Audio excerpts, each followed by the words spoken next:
I actually think there are diverse spiritual practices because I think there's diverse persons. And I think different individuals benefit from a different constellation of practices.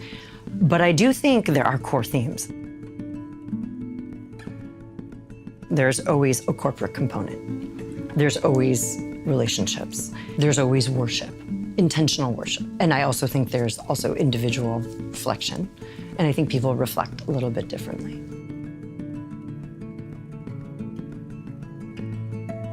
Even within psychology, there are different types of inventories that we often recommend to even do personality assessments to gain insight into potential strengths or areas of vulnerability in their personhood. I think Ignatian practices that invoke a more structured self-reflection from a daily perspective, not just grand scheme, is helpful.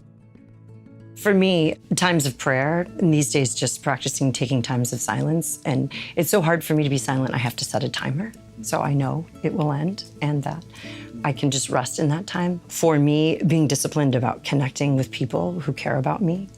As a working mom, that's actually a huge struggle, but surrounding myself with an intentional group of women throughout my life has been a huge life source for me. I love to read about God and God's ways in this world. So for me, reading the Bible or other forms of theological or biblical spiritual reading is very meaningful. In the Thrive Center, we're really into internal self-regulation, which has a lot to do with goal setting.